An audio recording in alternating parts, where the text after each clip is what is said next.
Hey, man, what are y'all doing out there, man? Come on. I got you on this chess. Welcome to chess, ladies and gentlemen. All right, man. So I appreciate you guys very much for stopping by. As you guys know, we got the SuperUnited Croatia Rapid and Blitz. So I got the Rapid portion. This is round number 9. And it is current world champion Gukesh Dommaraju versus none other than Wesley So. So it's a clash of some titans real quick. Let's see if Wesley So can take down the world champion. All of my people from the Philippines, I will say maraming salamat. Anybody who is coming from Tamil, I will say Mika Nandri. But if you guys are ready to go, man, let's take a look and see what we got for this game, son. So we got knight to f3. Get my volume up. I had it up a second ago, homie. Okay, we got knight to f3. So this starts off with the Réti opening, but it almost always transposes unless it's this game. It is not going to transpose. We do see the move d5. We got b3. And so we pretty much kind of have like the Nimzowitsch-Larsen attack. But we get out of theory very, very quickly. And I mean, pretty much this is what Gukesh wanted. He said, hey, man, we're going to sidestep everything and we're going to see what's cracking. So we do see the move c5. We got e3. We got the move a6. We got c4. So we kind of have some English type of ideas going on, almost kind of like a reverse, kind of like, a queen's pawn situation with d4 and c4 type situation. And then we do see the move d4. So pretty much, I mean, we kind of have like a reverse Benoni type situation. So there's a kind of a lot of openings within this structure that we have. We do see the move bishop to a3. And this is one of the moves that, I mean, we're sidestepping all theory here. Now, there's a very logical idea behind this. I mean, this pawn currently is undefended. So just kind of like how black will play, like, like a b6 and then bishop to a6 to target a c4 pawn. This is what we see here. So black has many different ways that they can go ahead and, try to protect the pawn. But we do see Gukesh going queen to b6. Now, what you really kind of don't really want to do is, let's say you go like a b6. You would be looking at white trying to hyper modern the situation and put a bishop here. And this can be very, very dangerous, kind of like in Catalans and things like that. So queen to b6 is definitely one of the better ways to defend the position. And then we do see g3, which is the novelty of the game. And, I mean, you kind of have a similar idea, but this diagonal is not really going to get open anytime soon. So, it's not that it's not a good, place to put the bishop because there is still a lot of pressure, but it is not as dangerous as what I just got done mentioning. We do see knight to c6 after we got c5 played. This is a very, very nice move to make, as always, like I say. We do see bishop going to g2. We got bishop going to g4. Trying to kind of like combat this bishop scope because obviously you're not going to do something like this. I mean, number one is hanging the knight on e5 anyway, but you are discovering an attack on your own queen. So that is what we are trying to, put a little bit of pressure on as white. So we do kick the bishop immediately with h3. The bishop goes back to h5. We do see castles by white. We got pawn taking e5 and pawn taking e5. And we do see the move e6. Now, one of our goals, if you are black, is trying to see if we can move this queen somewhere. Currently, one of the biggest moves that you make is queen to b6, and that is to try to add pressure onto maybe a d4 point, like how you see in some French defenses, like the advance, or you also put some pressure on b2. Since neither one of those things are really a thing, you kind of want to get the queen moved into like a little better, center.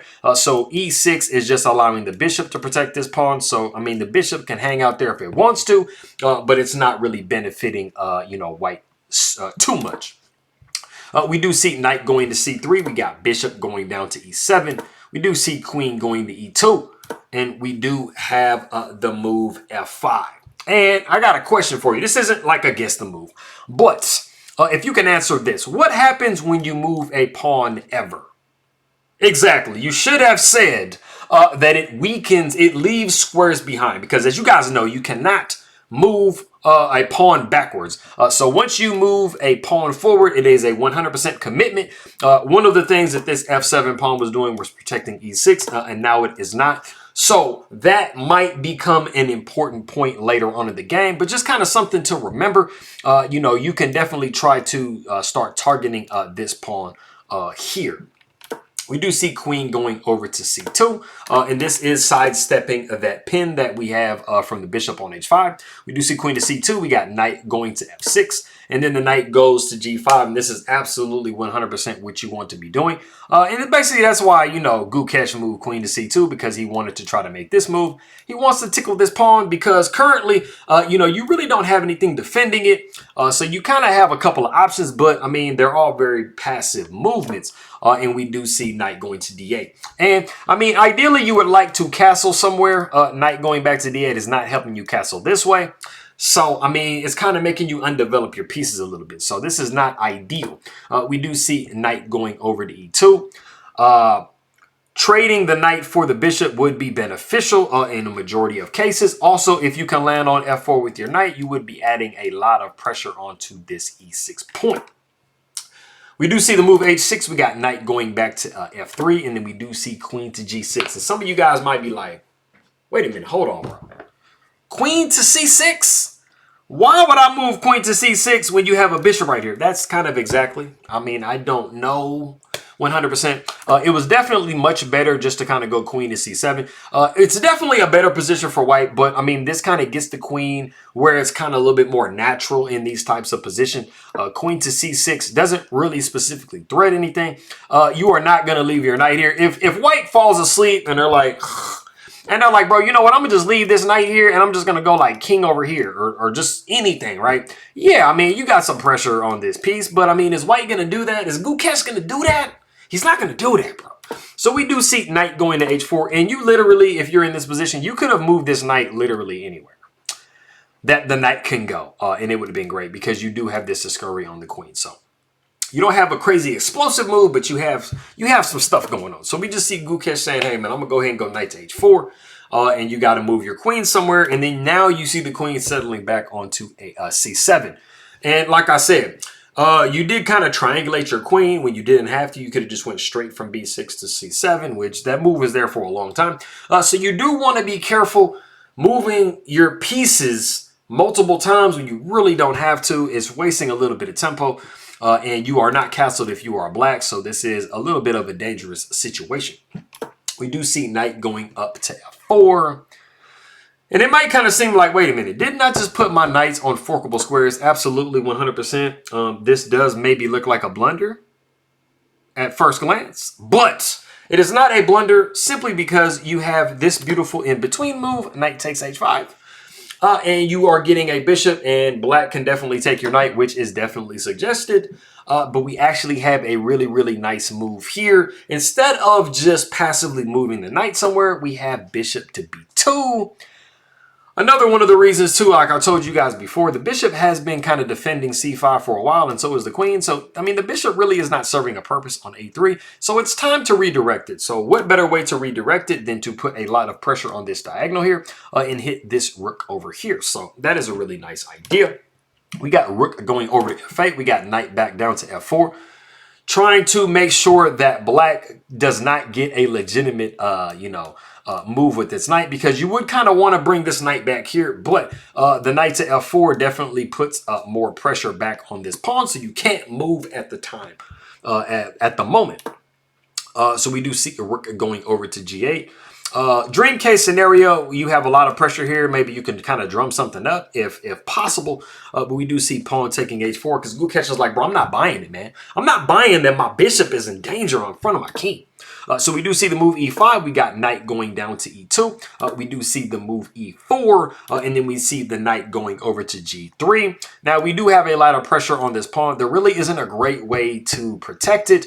If you like move the queen somewhere, I mean, you either be looking at a tempo loss or, I mean, you are kind of blocking your rook. The only place you can castle is over here, queen side. So you really don't want to plug this area up with more of your pieces. So that's kind of an issue. Plus, f4 really cannot get pushed because you do. Well, actually, no, you could kind of push that. Yeah.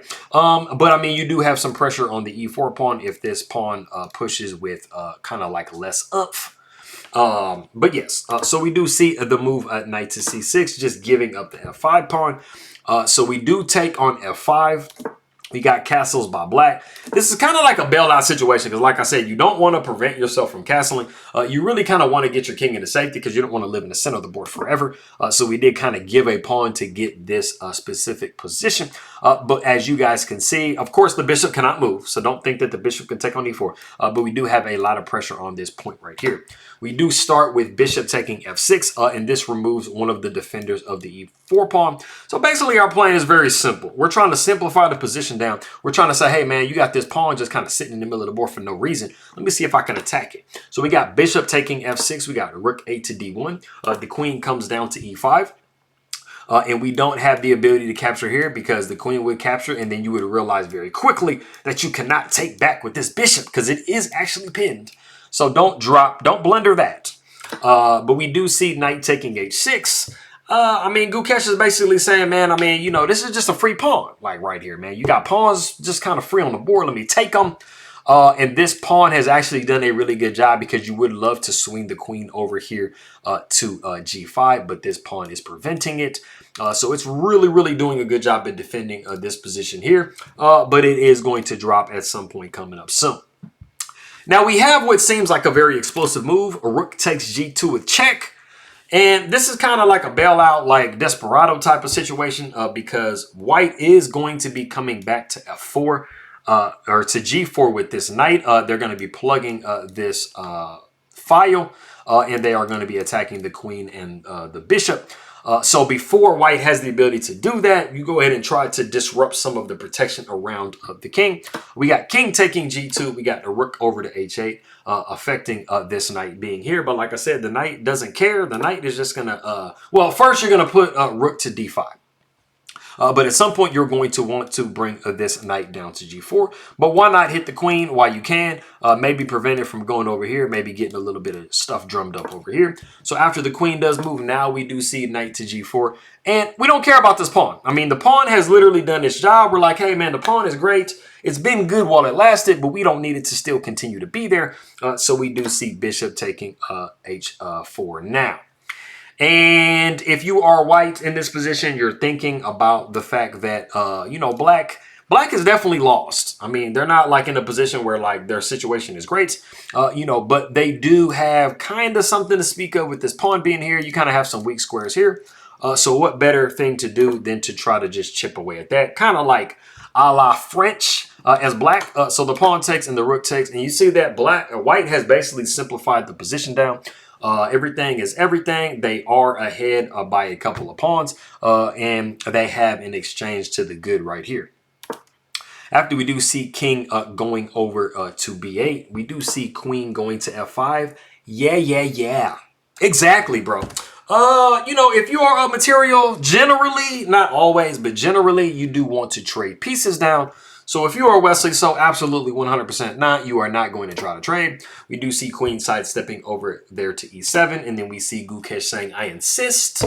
I think it would be better for you if you did trade queens. But we do not see that. We do see queen going to e4. And we have actually reached a point in the game. There is the final move of the game. This basically exclaims the entire thing. So if you want to pause the video and try to guess that move, go ahead and do so. Yeah, that would have been better. Okay, so like I just said, I mean, you want to be trading queens. What way can you trade queens right here? Absolute 100%. It is by placing a check. So if you said the move queen to f4, check. That would be checking the king and forcing the queens off of the board. And that is 100% what you want in this position. And it is in this position that Wesley So resigns the game. So this was kind of like a straightforward game. One of the biggest things I think you could take from this game is, you know, Wesley So, he just kind of wasted a couple tempi. And against players that are in this level, even when people do it against Wesley So, you have situations where if you waste a move or two, these players will make you pay for it. And Wesley So has made players pay for it like many times. So that is not ideal. So Malakas see Gukesh Dommaraju in this one. Gukesh is actually doing really good in the tournament. He is like 14. I think it's like somebody has like 9 or 10. So he's like way in the leaderboard. So he is, I mean, he's showing that these are the guys that are like playing world championships and things like that in the past. So, I mean, Magnus Carlsen's in it. Fabiano Caruana is in it. So, I mean, everything is everything. So he's showing that he's definitely the level that, you know, he's shown that he is. So, all right, that is round 9. I appreciate you guys very much for stopping by, and I'm going to catch you guys next time.